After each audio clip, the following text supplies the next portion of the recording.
നാദിസേവിതം കപിത്തജംഭൂവലസാലഭക്ഷിതം ഉമാസുതം ശോകവിനാശകാരണം നമാമി വിഘ്നേശ്വര പാദപങ്കജം. വാണീദേവി സുനീലവേണി സുഭഗേ വീണാരവം കൈതൊഴും വാണീ വൈഭവമോഹിനി ത്രിജഗദാ നാഥേ വിരിഞ്ചപ്രിയേ. വാണീ ദോഷമശേഷമാശുകളവാൻ എന്നാവിലത്താധരം വാണിയിടേണമതിന്നു നിന്നടിമലർ കോപ്പുന്നു നാഥാംബികേ. സ്വസ്തി പ്രജാഭ്യാം പരിപാലയന്താം ന്യായേണ മാർഗേണ മഹിമഹീശാം ഗോബ്രാഹ്മണേഭ്യഃ ശുഭമസ്തു നിത്യം. ലോകാഃ സമസ്താഃ സുഖിനോ ഭവന്തു. ലോകാഃ സമസ്താഃ സുഖിനോ ഭവന്തു. ലോകാഃ സമസ്താഃ സുഖിനോ ഭവന്തു. അഭിവന്ദി കഴിയുന്നത് എന്തിനാണോ ലോകം കരോതി വാചാലം. മുടന്തനെ കൊന്നുകയറാൻ സഹായിക്കുന്നത് എന്താണോ പങ്കും ലംഘയതേ ഗിരി. ആ സച്ചിദാനന്ദ സ്വരൂപനായ ജഗദീശ്വരന്റെ തൃപ്പാദങ്ങളിൽ യത്കൃപാ തമഹം വന്ദേ. എന്റെ വാക്കുകളാകുന്ന പൂജാപുഷ്പങ്ങൾ സമർപ്പിക്കട്ടെ പരമാനന്ദ മാധവും. ഭാരതീയ സംസ്കാരത്തിന്റെ പ്രയാണത്തിന് അനാദികാലം മുതൽ ഇന്നോളം പങ്കുവഹിച്ചിട്ടുള്ള ഒരു പരമ്പരകളെ മനസ്സ് സ്മരിക്കുന്നു. കുടൽമാണിക്യം ക്ഷേത്രവുമായി ബന്ധപ്പെട്ട് ഈ ദേവസ്വം കൊട്ടിലാക്കൽ പറമ്പിൽ നടക്കുന്ന 3ാമത് രാമായണ ഭാഗവത സംഗമോത്സവത്തിലാണ് നാം എല്ലാവരും ഇരിക്കുന്നത്. 2 വർഷം നടന്ന സംഗമോത്സവത്തിലും തുടർന്ന് ഇതുവരെ നടന്ന സംഗമോത്സവങ്ങളിലും നിരവധി പണ്ഡിതന്മാരായ ആചാര്യന്മാർ ഇരുന്ന വേദിയിലാണ് ഞാൻ ഇരിക്കുന്നത് എന്ന ബോധം എനിക്കുണ്ട്. എന്നിരുന്നാൽ തന്നെയും ഇന്ന് ഇവിടെ നടക്കുന്ന ഈ സംഗമോത്സവത്തിൽ ഒരു പ്രഭാഷകനായി വിശേഷിച്ച് ഭാഗവതത്തെക്കുറിച്ച് സംസാരിക്കുവാൻ എന്നെ ക്ഷണിച്ച ഇതിന്റെ സംഘാടകരോടുള്ള നന്ദി ആദ്യമേ അറിയിക്കട്ടെ. നിരവധി തവണ ഭാഗവതം ശ്രവിച്ച വ്യക്തിത്വങ്ങളാണ് എന്റെ മുമ്പിലിരിക്കുന്ന ഓരോരുത്തരും എന്ന ബോധം എനിക്കുണ്ട്. പ്രത്യേകിച്ച് സംഗമപുരിയാണ്. ഭഗവാനായ സംഗമേശ്വരന്റെ പ്രതിഷ്ഠയാൽ ധന്യമായ ഒരു പ്രദേശമാണ് ഇരിങ്ങാലക്കുട എന്നുള്ളത് കൊണ്ടും സാംസ്കാരികമായി മറ്റു പ്രദേശങ്ങളെ അപേക്ഷിച്ച് ഉയർന്നു നിൽക്കുന്ന ബോധമണ്ഡലമാണ് പ്രത്യേകിച്ച് ആത്മീയതയുടെ കാര്യത്തിൽ ഇരിങ്ങാലക്കുടയ്ക്ക് ഉള്ളത് എന്ന് ചരിത്രം രേഖപ്പെടുത്തിയിരിക്കുന്നത് കൊണ്ടും ഈ വേദി മറ്റേത് വേദിയേക്കാളും പരമപവിത്രമാണ് എന്നും ഞാൻ തിരിച്ചറിയുന്നു. ഇവിടെ നമുക്കറിയാം രാമായണ ഭാഗവത സംഗമോത്സവങ്ങൾ നടക്കുന്നത്. ഭാഗവതം മഹാഭാരതവുമായി ബന്ധപ്പെട്ട് വരുന്നതാണ്. രാമായണം ഇതിഹാസമാണ്. ചുരുക്കി പറഞ്ഞ 2 ഇതിഹാസങ്ങളെ തമ്മിൽ സമന്വയിപ്പിച്ചുകൊണ്ടുള്ള ഒരു ആധ്യാത്മിക തത്വവിചാരത്തിന് വേദിയാണ് ഇവിടെ നടന്നുകൊണ്ടിരിക്കുന്നത്. നമ്മൾ ആലോചിക്കണം, ഭാരതത്തിന്റെ 2 ഇതിഹാസങ്ങൾ, ഒന്ന് രാമായണം, മറ്റൊന്ന് മഹാഭാരതം. ഈ 2 ഇതിഹാസങ്ങളും നമുക്ക് പറഞ്ഞു തന്ന ആചാര്യന്മാർ വാൽമീകിയാകട്ടെ വ്യാസനാകട്ടെ, ഇത് തുടങ്ങുന്നത് കഥ അറിയാതെ നിങ്ങൾക്കെല്ലാം അറിയാം. 2 ഇതിഹാസങ്ങളും ആരംഭിക്കുന്നത് 2 കൊലപാതകങ്ങളിലാണ്. ആധുനിക ഭാഷയിൽ പറഞ്ഞാൽ ബ്രൂട്ടൽ മർഡർ എന്ന് വേണമെങ്കിൽ വിശേഷിപ്പിക്കാം. 2 ഇതിഹാസകാരന്മാർ, ഒരു സൈഡിൽ വാൽമീകി, മറു സൈഡിൽ വ്യാസൻ. വാൽമീകിയുടെ ഇതിഹാസം തുടങ്ങാൻ കാരണം ക്രൗഞ്ചപക്ഷികളിൽ ഒന്നിനെ വനവേടൻ എഴുതി വീഴ്ത്തിയ നോവിൽ ആ ശോകത്തിൽ നിന്ന് അറിയാതെ മാനിഷാദ പ്രതിഷ്ഠാന്ത്വ മഹമ ശാശ്വതി സമാഹ എൽ ക്രൗഞ്ചമിഥുനാദേഹ നവതീ കാമമോഹിതമെന്ന് അറിയാതെ ആ ശ്ലോകത്തിൽ നിന്ന് ശ്ലോകമുതിർക്കുകയും ആ ശ്ലോകം ആദികവി ഗുരുവായ വാൽമീകിയുടെ തൂലികയിൽ നിന്ന് ആദികാവ്യമായ രാമായണവുമായി പരന്നൊഴുകിയെന്ന് നമ്മൾ പഠിച്ചിട്ടുണ്ട്, നമ്മൾ മനസ്സിലാക്കിയിട്ടുണ്ട്, നമ്മൾ വായിച്ചറിഞ്ഞിട്ടുണ്ട്. തമസാ നദിയുടെ തീരത്ത് ഇരുന്ന് 2 കൗഞ്ചപക്ഷികളിൽ ഒന്നിനെ, ആൺ വിഭാഗത്തിൽപ്പെട്ട കൗഞ്ചപക്ഷിയെ വനവേടൻ എഴുതി വീഴ്ത്തി. എന്നാൽ വനവേടൻ ഒരു കൊല നടത്തി. മഹാഭാരതത്തിലേക്ക് വരുമ്പോൾ മഹാഭാരതം തുടങ്ങുന്നത് സാക്ഷാൽ ബ്രഹ്മാവിന്റെ മാനസപുത്രനായ വസിഷ്ഠൻ. ബ്രഹ്മാവിന് മാനസപുത്രന്മാർ 7 പേരാണെന്നാണ് പുരാണം. അവരെ സപ്തർഷികന്മാരാണെന്ന് വിളിക്കുന്നത്. അത്രി, അംഗിരസ്, ഭൃഗു, വസിഷ്ഠൻ, പുലഹൻ, പുലസ്ത്യൻ, ക്രതു. ഈ 7 മഹർഷിമാരെയാണ് സപ്തർഷികൾ എന്ന് വിളിക്കുന്നത്. അതിലൊരാളാണ് വസിഷ്ഠൻ. വസിഷ്ഠ ഗോത്രം തന്നെയുണ്ട്. ഈ വസിഷ്ഠന്റെ മകനായ ശക്തിയും ശക്തിയുടെ ഭാര്യയായ അദൃശന്തിയും, അദൃശന്തി ഗർഭിണിയായിരിക്കുന്ന സമയം, ഈ സമയത്ത് കൽമാശപാതൻ എന്ന് പറയുന്ന മഹാരാജാവ് ശക്തിയെ കൊല്ലുകയാണ്. ഇതിഹാസം തുടങ്ങുന്നത് തന്നെ കൽമാശപാതൻ ശക്തിയെ കൊല്ലുന്ന രംഗത്തോടു കൂടിയാണ്. അത് തുണ്ടം തുണ്ടമായി കൊത്തി നുറുക്കിയാണ് ചെയ്യുന്നത്. അവിടെ നിന്ന് ഗർഭിണിയായ അദൃശന്തി ഗർഭത്തിൽ തന്റെ കുഞ്ഞിനെയും വഹിച്ചുകൊണ്ട് പലായനം ചെയ്യുകയാണ്. കുറച്ചോടിയപ്പോൾ ഗർഭത്തിന്റെ ഭാരം കാരണം ഓടി ക്ഷീണിതയായി, മുമ്പോട്ട് നീങ്ങാൻ പറ്റുന്നില്ല.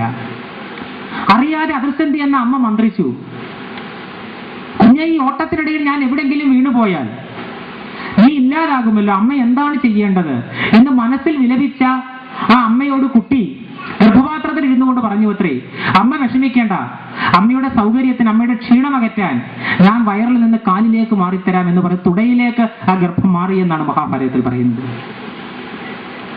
അതിനുശേഷം വസിഷ്ഠൻ ആദിയായി. തനിക്ക് ശേഷം തന്റെ പരമ്പര നിലനിർത്തേണ്ട ശക്തിയുടെ പുത്രൻ ഉണ്ടായില്ല എങ്കിൽ തന്റെ ഗോത്രം എന്നേക്കുമായി നിന്നു പോകുമല്ലോ, ഇതിനെന്താണ് ഒരു പ്രതിവിധി? അപ്പോൾ അസുരീരി ഉണ്ടായത്രേ, മുത്തച്ഛൻ പേടിക്കേണ്ട, ഈ ഗോത്രം നിലനിർത്താൻ ഞാൻ ഉണ്ടാവുക തന്നെ ചെയ്യും. അങ്ങനെ വസിഷ്ഠ മഹർഷിയുടെ അന്തർദാഹം തീർക്കാൻ ഉണ്ടായ പുത്രൻ, അന്തർദാഹത്തിന് പരാസ് എന്ന സംസ്കൃതത്തിൽ പറയുന്നത്. അപ്പോൾ വസിഷ്ഠന്റെ പരാസ് തീർക്കാൻ ഉണ്ടായ പുത്രനാണ് സാക്ഷാൽ പരാശര മഹർഷി. അവിടെയാണ് മഹാഭാരത കഥ തുടങ്ങുന്നത്. ഞാൻ പറഞ്ഞത് ഈ 2 കഥയും പറയാനല്ല. 2 കൊലപാതകങ്ങൾ, 2 ഇതിഹാസങ്ങൾ ആരംഭിക്കുന്നു. ഒന്ന് കൗഞ്ചകളിൽ ഒന്നിനെ വനവേട് നെയ്തു വീഴ്ത്തിയ കഥയിൽ രാമായണം ആരംഭിക്കുമ്പോൾ വസിഷ്ഠപുത്രനായ ശക്തിയെ കൽമാശപാത മഹാരാജാവ് വെട്ടിക്കൊല്ലുന്നിടത്ത് മഹാഭാരതം ആരംഭിക്കുന്നു. എന്തുകൊണ്ടാണ് 2 ഇതിഹാസകാരന്മാർ? 2 മിഥുനങ്ങളിൽ ആൺമിഥുനത്തെയാണ് കൊല്ലുന്നത്. എന്തുകൊണ്ടാണ് 2 ഇതിഹാസകാരന്മാർ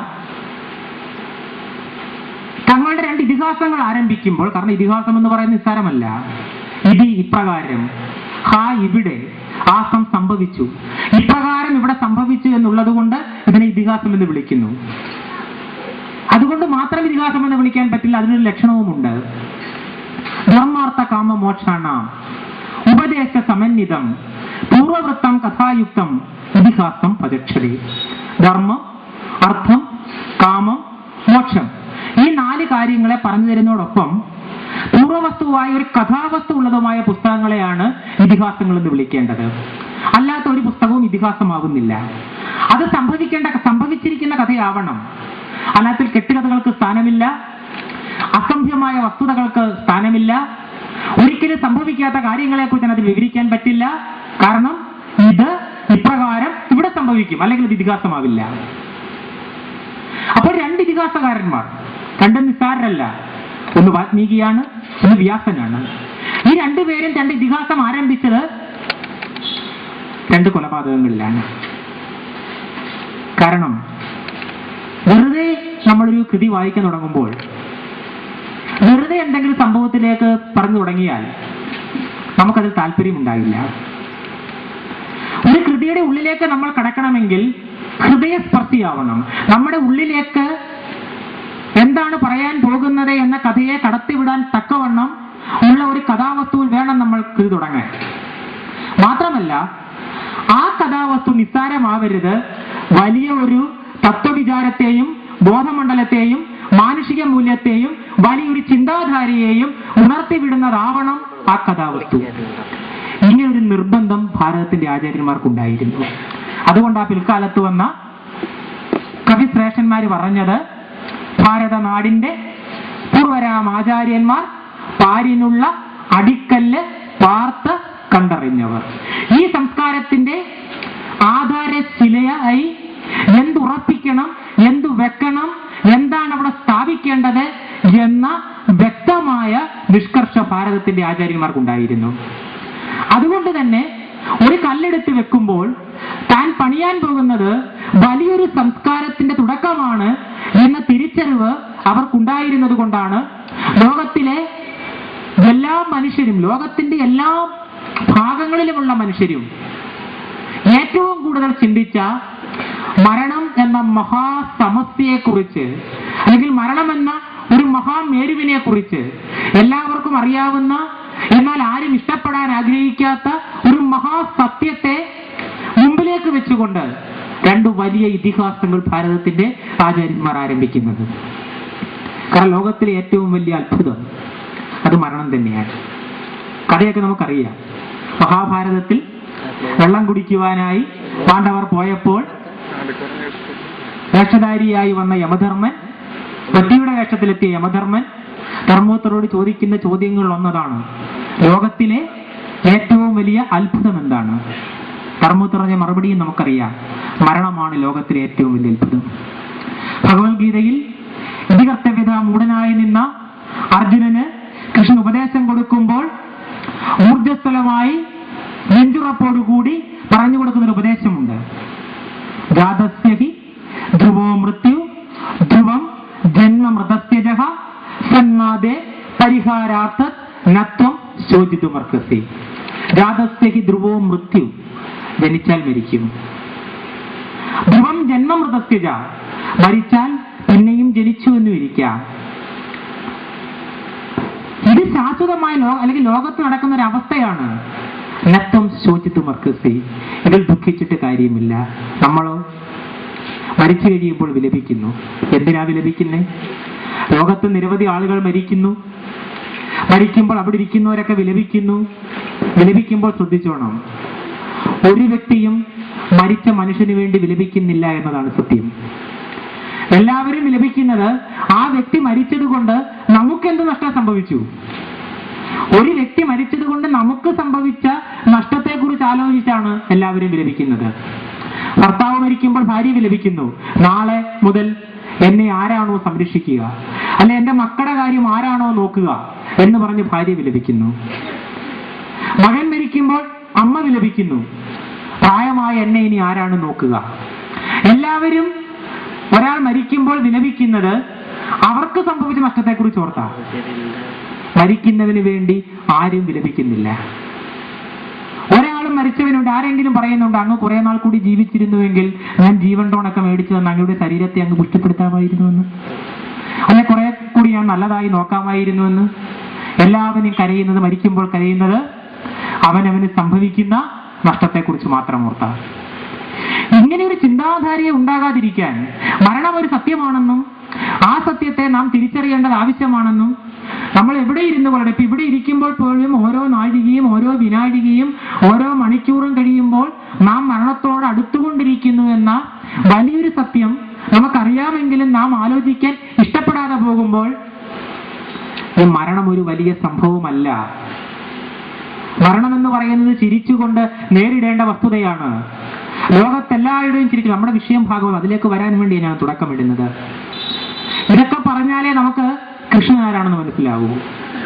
ഇന്ന് വരെ നമ്മൾ വിചാരിച്ചിരിക്കുന്നത് കൃഷ്ണൻ എന്ന് പറയുന്നത് കുറെ അത്ഭുതം കാണിച്ച ഏതൊരു വ്യക്തി എന്നാ, ഉയർത്തിയതാണ് കൃഷ്ണന്റെ മഹത്വം എന്നാണ് നമ്മുടെ വിശ്വാസം. അല്ലെങ്കിൽ ഭൂതനയെ കൊന്നതാണ് കൃഷ്ണന്റെ മഹത്വം എന്നാണ് നമ്മുടെ വിശ്വാസം. പക്ഷെ ഇതൊന്നും ആയിരുന്നില്ല ശ്രീകൃഷ്ണൻ. ശ്രീകൃഷ്ണനെ മനസ്സിലാക്കിയത് ഒരാൾ മാത്രമേ ഉള്ളൂ. യഥാർത്ഥത്തിൽ നമുക്കറിയാം ആരാണ്? മേൽപ്പത്തൂർ. പ്രകൃതി വിമർശനങ്ങൾ മേൽപ്പത്തൂരിന്റെ പൂന്താനത്തിന്റെ പേരിൽ കേൾക്കേണ്ടി വന്നുവെങ്കിലും അദ്ദേഹം എഴുതിയ ഒരു ശ്ലോകം നമുക്കറിയാം. സാന്ദ്രാനന്ദാവബോധാത്മകം അനുപമമിതം കാലദേശാവതിഭ്യാം നിർമുക്തം നിത്യമുക്തം നിഗമ സഹസ്രേണ നിർഭാസ്യമാനം. അത് പറഞ്ഞിട്ട് പുള്ളി ഒരു വരി കൂടെ പിന്നെ പറഞ്ഞു, അസ്പഷ്ടം സ്പഷ്ടമാത്രേ പുനരൊരു പുരുഷാർത്ഥാത്മകം ബ്രഹ്മതത്വം. അതാണ് കൃഷ്ണൻ. അസ്പഷ്ടം സ്പഷ്ടമാത്രേ പുനരൊരു പുരുഷാർത്ഥാത്മകം ബ്രഹ്മതത്വം. എല്ലാം അസ്പഷ്ടമായിട്ടായിരുന്നു, ഒന്നും നേരെ ചൊവ്വേ ചെയ്തില്ല, എല്ലാം അല്പം വളഞ്ഞ വഴിയിൽ കൂടിയായിരുന്നു. മാത്രം ചരിക്കണമെന്ന് ലോകത്തെ എല്ലാ മഹാന്മാരും പഠിപ്പിച്ചപ്പോൾ ധർമ്മത്തെ രക്ഷിക്കാൻ അധർമ്മത്തിന്റെ കഞ്ചുകമെടുത്ത് അണിയുന്നത് കൊണ്ട് കുഴപ്പമില്ല എന്ന മഹത്തായ സന്ദേശം ലോകത്തെ പഠിപ്പിച്ചത് കൃഷ്ണനാ, വേറെ ഒരാളും പറഞ്ഞിട്ടില്ല. ലോകത്ത് എത്രയൊക്കെ ക്രിട്ടിക്കൽ അല്ലെങ്കിൽ പ്രതിസന്ധി ഘട്ടങ്ങൾ ഉണ്ടായോ, അപ്പോഴൊക്കെ ചിരിച്ചുകൊണ്ട് നേരിട്ട വ്യക്തി ഒരാളെ ഉണ്ടായിട്ടുള്ളൂ ലോകത്ത്, അത് കൃഷ്ണനാണ്. രാമനും കൃഷ്ണനും തമ്മിൽ എന്താ വ്യത്യാസം? പണ്ഡിതന്മാര് പറഞ്ഞിട്ടുണ്ട്, കരയുന്ന കൃഷ്ണനോ ചിരിക്കുന്ന രാമനോ ഭാരതീയന്റെ സങ്കല്പത്തിലില്ല എന്ന്. കാരണം കരയുന്ന കൃഷ്ണനെ നമുക്ക് ഒരിടത്തും കാണാൻ പറ്റില്ല, ചിരിക്കുന്ന രാമനെ നമുക്ക് ഒരിടത്തും കാണാൻ പറ്റില്ല. ചിത്രകാരന്മാർ മാറി മാറി വരച്ചിട്ടും ഒരിടത്തും അവർ ചിരിക്കുന്ന രാമനെ വരച്ചില്ല. അതേപോലെ ചിത്രകാരന്മാർ മാറി മാറി വരച്ചിട്ടും ഒരിടത്തും കരയുന്ന കൃഷ്ണനെയും വരച്ചില്ല. പക്ഷേ രാമൻ ഒരിക്കൽ ചിരിച്ചു, ഒരിക്കൽ മാത്രം. കൃഷ്ണൻ ഒരിക്കൽ കരഞ്ഞു, ഒരിക്കൽ മാത്രം. രണ്ട് യുഗങ്ങളിലാണ് ജീവിച്ചിരുന്നത്. ഒരാൾ ത്രേതായുഗത്തിൽ ജീവിച്ചു, ഒരാൾ ദ്വാപരയുഗത്തിൽ ജീവിച്ചു. രണ്ട് യുഗത്തിൽ ജീവിച്ചിരുന്ന് ജീവിതത്തെ എങ്ങനെ കാണണമെന്ന് പഠിപ്പിച്ചു. ഒരിക്കലും ചിരിക്കാത്ത രാമൻ ഒരിക്കൽ മാത്രം ചിരിച്ചു. എപ്പോൾ? ദശരഥൻ തലേ ദിവസം രാത്രി രാമനെ വിളിച്ചിട്ട് പറയുന്നു, നാളെ നീ യുവരാജാവായി അഭിഷേകം ചെയ്യണം. രാമൻ പോയി കിടന്നുറങ്ങി. പിറ്റേ ദിവസം വെളുപ്പിനെ ദശരഥൻ രാമനെ വിളിച്ചിട്ട് പറയുന്നു, നീ 14 വർഷം കാട്ടിലേക്ക് പോകണം. അപ്പൊ രാമൻ പൊട്ടിച്ചിരിച്ചു എന്ന് മഹാഭാരതം പറയുന്നു, രാമായണം പറയുന്നേ. രാമൻ മനസ്സറിഞ്ഞു ചിരിച്ചത് അപ്പോഴാ. ഇന്നലെ രാത്രി വിളിച്ചിട്ട് പറയുന്നു, നീ നാളെ യുവരാജാവായി നിൽക്കണം. പിറ്റേ ദിവസം പുലർച്ചെ വിളിച്ചിട്ട് പറയുന്നു, നീ 14 വർഷം കാട്ടിലേക്ക് പോകണം. രാമൻ ചിരിച്ചു പോയി. എന്തുകൊണ്ടാ ചിരിച്ചെന്ന് ഞാൻ പറയാം. കൃഷ്ണൻ കരഞ്ഞത് എപ്പോഴാ? കുചേരനെ കണ്ടപ്പോഴാ. കുചേര കൃഷ്ണനെ കാണാൻ വന്നു. ദ്വാരകയുടെ ചക്രവർത്തിയായ കൃഷ്ണനെ കാണാൻ വന്നപ്പോൾ തടുത്തു വാതിൽക്കൽ. ആരെയാ കാണാൻ പോന്നേ? ഭടന്മാർ ചോദിച്ചു. ഞാൻ കാണാൻ പോകുന്നത് എന്റെ സുഹൃത്തും ആയ കൃഷ്ണനെയാണ്. ഭടന്മാര് പറഞ്ഞു, കാണാൻ പറ്റില്ല. ദ്വാരകയുടെ ചക്രവർത്തിയെ കാണാൻ ഈ കീറിപ്പറഞ്ഞ വസ്ത്രം കൊണ്ട് വന്ന നിനക്ക് പറ്റില്ല. കുചേരൻ ചിരിച്ചുകൊണ്ട് പറഞ്ഞു, പണ്ഡിതനായിരുന്നല്ലോ കുചേരൻ, ഞാനും ചക്രവർത്തിയാണ്. കീറിപ്പറഞ്ഞ വസ്ത്രം കൊണ്ട് വന്ന നീ ചക്രവർത്തിയോ? ഭടന്മാർ ചോദിച്ചു. നിങ്ങളുടെ രാജാവ് ദ്വാരകയുടെ ചക്രവർത്തിയാണെങ്കിൽ ദാരിദ്ര്യത്തിന്റെ ചക്രവർത്തിയാണ് ഞാൻ. ഞങ്ങൾ തമ്മിൽ ഭേദങ്ങളൊന്നുമില്ല, എന്നെ കയറ്റിവിടാനാ പറഞ്ഞത്. ഇത് കേട്ടപ്പോൾ കൃഷ്ണൻ കരഞ്ഞുപോയി. ദ്വാരകയുടെ ചക്രവർത്തിയാണ് കൃഷ്ണനെങ്കിൽ ദാരിദ്ര്യത്തിന്റെ ചക്രവർത്തിയാണ് ഞാൻ.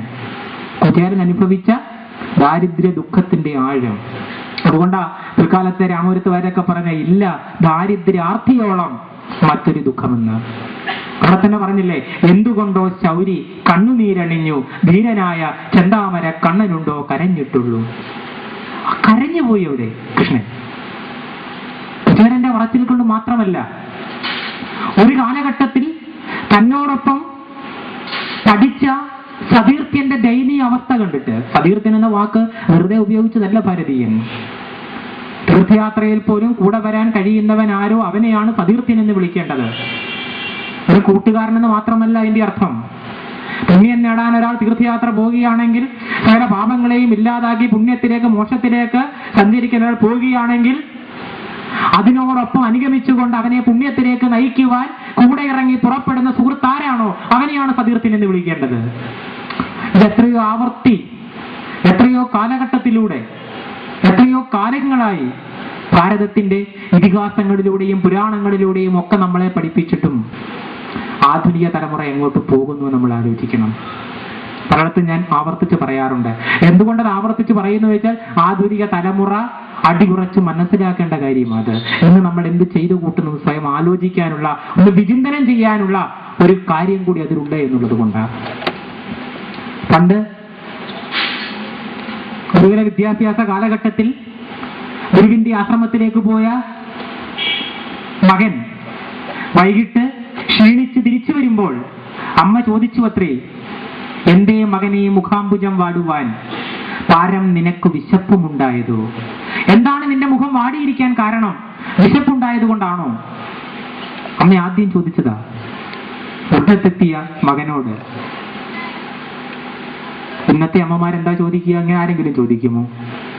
രാവിലെ 5 കിലോ പുസ്തകവുമായി സ്കൂളിൽ, 5 അല്ലല്ലോ 10 കിലോ പുസ്തകവുമായി സ്കൂളിലേക്ക് പോയി തിരിച്ച് ചോറിന്റെ ഭാരം കുറഞ്ഞ് 9 കിലോ പുസ്തകവുമായി അല്ലെങ്കിൽ ബാഗുമായി തിരിച്ചു വരുമ്പോൾ ഏതെങ്കിലും അമ്മ ചോദിക്കോ, എന്റെ മകനെ മുഖാംബുജം വാടുവാൻ പാരൻ നിനക്ക് വിശപ്പുമുണ്ടായതോന്ന്? ക്രിസ്മസ് പരീക്ഷയോ ഓണപ്പരീക്ഷയോ കഴിഞ്ഞു വരുന്ന കാലഘട്ടമാണെങ്കിൽ അമ്മ ആദ്യം ചോദിക്കും, മുറ്റത്തേക്ക് കൊച്ചൻ കാലെടുത്ത് വെച്ചില്ല, ബസ്സിൽ നിന്ന് ഇറങ്ങിയതേ ഉള്ളൂ. കാലെടുത്ത് വെക്കുമ്പോൾ ചോദിക്കും, പരീക്ഷ പേപ്പർ കാണിച്ചോടാ. കുട്ടി വളരെ വിഷമത്തോടു കൂടി പറയും, കാണിച്ചു. എത്ര മാർക്ക് ഉണ്ടടാ? 94 മാർക്ക്. 100-ൽ 94 മാർക്ക് കുറവല്ലല്ലോ. അപ്പൊ അമ്മയുടെ അടുത്ത് ചോദിച്ചു, അപ്പുറത്തെ സുരേഷിന് എത്ര മാർക്ക് ഉണ്ടടാ? കുട്ടി പറഞ്ഞു 95 മാർക്ക്. പിന്നെ മണ്ട, നീ എന്തിനാ വായി നോക്കാനാണോ പോകുന്നത്? അതുവരെ സന്തോഷിച്ചു വന്ന കുട്ടി, 94 മാർക്കും മേടിച്ചു വന്ന കുട്ടി, ആ കുട്ടിയുടെ അമ്മ ദേഷ്യപ്പെടാൻ കാരണം അപ്പുറത്തെ സുരേഷിനേക്കാൾ 1 മാർക്ക് കുറഞ്ഞു പോയി എന്നുള്ളത് കൊണ്ടാണ്. അത് കഴിഞ്ഞ് പ്രോഗ്രസ് കാർഡ് ഒപ്പിടുക എന്ന് പറയുന്നൊരു പദ്ധതിയുണ്ട്. ഇതിനായിട്ട് അമ്മ സ്കൂളിലെത്തുമ്പോൾ പ്രധാന അധ്യാപിക പറയുന്നു, അവൻ അവസാന നിമിഷം ഒന്ന് ഉഴപ്പിയത് കൊണ്ട്, അല്ലെങ്കിൽ അവന് സുരേഷിനേക്കാൾ 1 മാർക്ക് കൂടെ കൂടുതൽ മേടിക്കാമായിരുന്നു.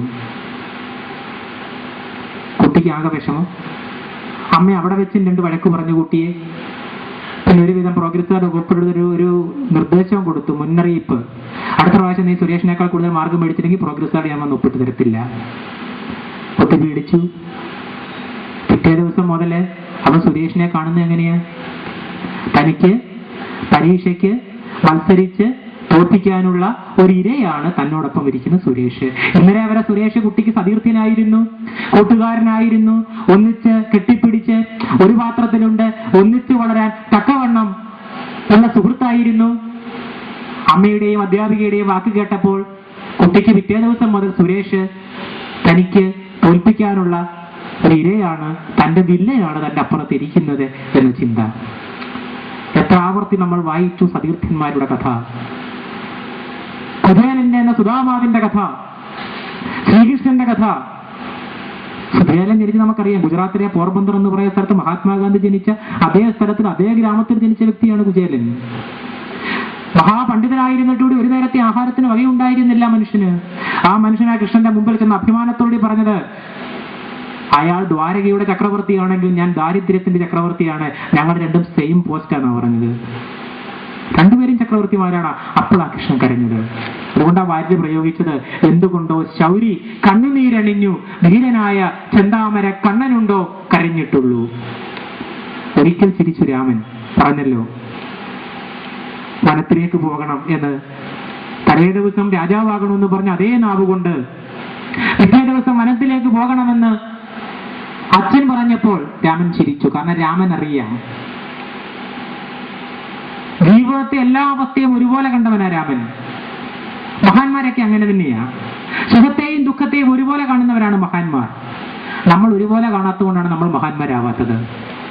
എല്ലാ കാര്യങ്ങളും ഇടപെടുകയും ഒന്നിൽ ഇടയിൽപ്പെടാതിരിക്കുകയും ചെയ്യുന്നവരാണ് മഹാൻ.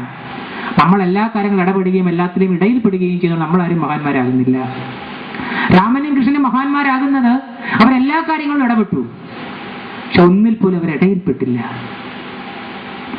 എല്ലാ പ്രമാണങ്ങളെയും അവർ സ്വീകരിച്ചു, എല്ലാം ഏറ്റുവാങ്ങി ഒരു തലമുറയ്ക്ക് പകർന്നു കൊടുത്തു. അവരെയാണ് സമൂഹം മഹാന്മാരെന്ന് വിളിച്ചത്. ആ മഹാന്മാരെ കുറിച്ചുള്ള ചരിത്രമാണ് നമ്മുടെ ആചാര്യന്മാർ എഴുതിയത്. നിസ്സാരരായിരുന്നില്ല നമ്മുടെ ആചാര്യന്മാർ. വനാന്തരങ്ങളിൽ വളർന്ന്, വനാന്തരങ്ങളിൽ വിടർന്ന്, വനാന്തരങ്ങളിൽ ഇരുന്ന് സൗരഭ്യം പരത്തി, താൻ ജീവിക്കുന്ന സമൂഹത്തിനൊപ്പം സൗരഭ്യം പരത്തി വനത്തിൽ തന്നെ തന്റെ ജീവിതം അവസാനിപ്പിച്ചവരാണ്. ഒന്നും നേടിയവരല്ല, എല്ലാ നേട്ടങ്ങളും സമൂഹത്തിന് വിട്ടുകൊടുത്തവരാണ്. ഇന്നത്തെ ആചാര്യന്മാര് എല്ലാം സ്വന്തമാക്കാൻ ശ്രമിക്കുമ്പോൾ, നേടിയതൊക്കെ സ്വന്തമാക്കാൻ ശ്രമിക്കുമ്പോൾ, നേടിയതൊക്കെ ഒരു വലിയ സമൂഹത്തിന് വേണ്ടി വിട്ടുകൊടുത്തിട്ട് ഒന്നും വേണ്ട, രാജ്യം വേണ്ട, കൊട്ടാരം വേണ്ട, ഈ സുഖദുഃഖങ്ങളൊന്നും വേണ്ട, ഈ സുഖങ്ങളൊന്നും വേണ്ട എന്ന് പറഞ്ഞവരാണ് സന്യാസിമാർ. നമ്മുടെ മഹത്തായ സ്ത്രീരത്നങ്ങളോ അവരും അങ്ങനെയായിരുന്നില്ലേ? എന്തു വേണം വരമായിട്ടെന്ന് മുമ്പിൽ നിന്ന് ഈശ്വരൻ ചോദിച്ചപ്പോൾ എനിക്ക് ഒന്നും വേണ്ട, ദുഃഖം മാത്രം മതി എന്ന് തന്റെ ഇടത്തോടെ പറഞ്ഞില്ലേ കുന്തി? ലോകത്ത് ഏതെങ്കിലും അമ്മമാര് പറയാമോ? പ്രത്യേക 5 മക്കളുള്ള അമ്മ ഒരു മക്കളുള്ള അമ്മ തന്നെ ഇങ്ങനെ ഈശ്വരൻ വരം ചോദിച്ചാൽ എന്തൊക്കെയാ ചോദിക്കുന്നതെന്ന് നമുക്കറിയാം. 5 മക്കളുള്ള അമ്മ, സ്വന്തമായി കയറിക്കിടക്കാൻ വീട് പോലും ഇല്ലാത്ത അമ്മ, ആ അമ്മയോട് ഈശ്വരൻ ചോദിച്ചതാ, വനവാസകാലത്താ ചോദിച്ചത് എന്തു വേണമെന്ന്. എനിക്ക് ദുഃഖം മാത്രം മതി എന്നാ പറഞ്ഞത്. ധീരരായ ആളുകൾ. അതുകൊണ്ടാ പറഞ്ഞത് ഭാരതീയ സംസ്കാരം എന്നത്, ഭാരതത്തിന്റെ പൗരാണിക സംസ്കാരം എന്നത് പുരാണങ്ങളിലൂടെയും ഇതിഹാസങ്ങളിലൂടെയും ഉപനിഷത്തുകളിലെയും വേദങ്ങളിലൂടെയും ഭാരതം ലോകത്തിന് നൽകിയ സംസ്കാരം എന്നത് ചിന്തിക്കാൻ പഠിപ്പിച്ച സംസ്കാരമാണ്, ചിന്തിക്കാതിരിക്കാൻ പഠിപ്പിച്ച സംസ്കാരമല്ല. ഭൗതിക വസ്തുക്കളിൽ സുഖം കണ്ടെത്തി പാശ്ചാത്യർ. ഫ്രിഡ്ജ്, മിക്സി, TV, ഭൗതിക സുഖ സൗകര്യങ്ങൾ വർദ്ധിച്ചു. ഭൗതിക വസ്തുക്കളിൽ സുഖം കണ്ടെത്തിയപ്പോൾ വളർന്നത് ശരീരമാണ്.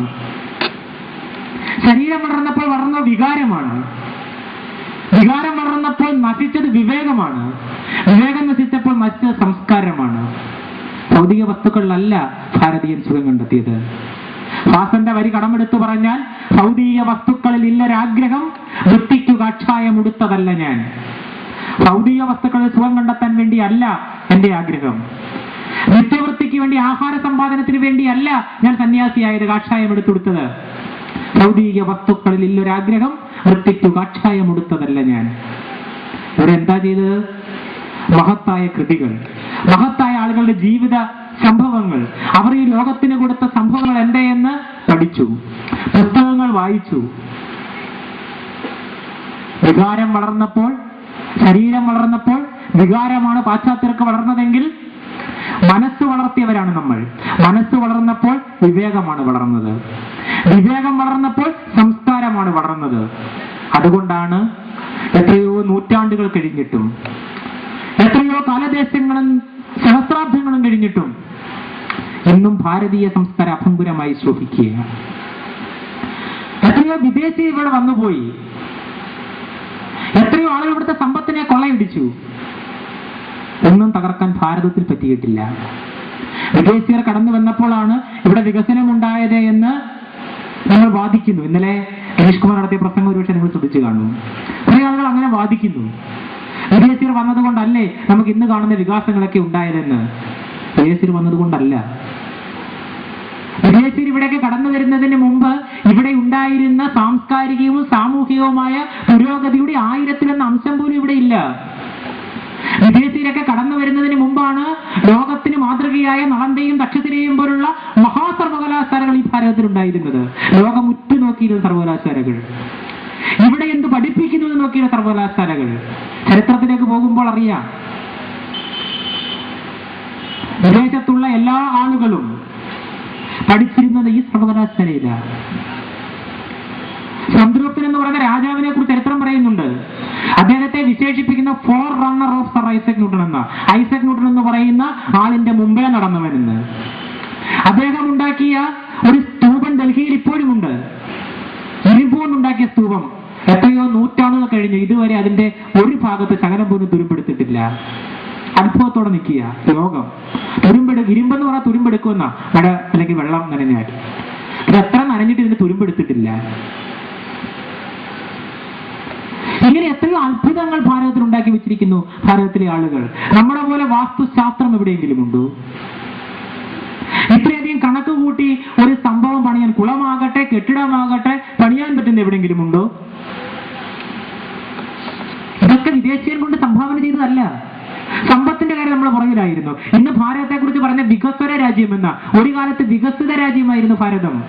മാർക്കോ പോളോയുടെയും പെരിപ്ലസുകാരന്റെയും ലേഖനം വായിക്കുമ്പോൾ ഭാരതത്തിലെ കൊട്ടാരങ്ങളൊക്കെ സ്വർണം കൊണ്ടുണ്ടാക്കിയതായിരുന്നു. ഇന്ന് സ്വർണത്തിന് വില 17,000 പവന്.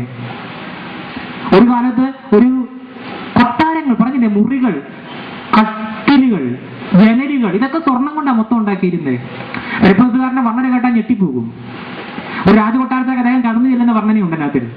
കൊട്ടാരം മുഴുവൻ, ദർബാർ ഹാൾ മുഴുവൻ സ്വർണ്ണമായിരുന്നാ പറയുന്നത്. അതിന്റെ ഖനം എത്ര ആണെന്ന് എനിക്ക് നിർവചിക്കാൻ പറ്റില്ല എന്ന് പുള്ളി പറയുന്നു. സ്വർണ്ണ സമ്പത്തിന്റെ ഏറ്റവും വലിയ ഖനി ഭാരതമായിരുന്നു. ഇതൊക്കെ നഷ്ടപ്പെട്ടത് വിദേശീയന്റെ വരവിന് ശേഷമാണ്. വിദേശീയന്റെ വരവിന് ശേഷം നാം എന്ത് നേടി എന്ന് ചോദിച്ചാൽ സത്യം പറയാൻ ഒന്നും നേടിയില്ല. എന്തിനേറെ പറയുന്നു, ലോകത്തിലെ ഏറ്റവും വലിയ ബുദ്ധിമാൻ ഒരു കാലഘട്ടത്തിൽ ജീവിച്ചിരുന്നത് നമ്മുടെ ഇരിങ്ങാലക്കുട സംഗമ മാധവനായിരുന്നെന്ന് നമ്മൾ അറിഞ്ഞത് ഈ അടുത്ത കാലത്തല്ലേ.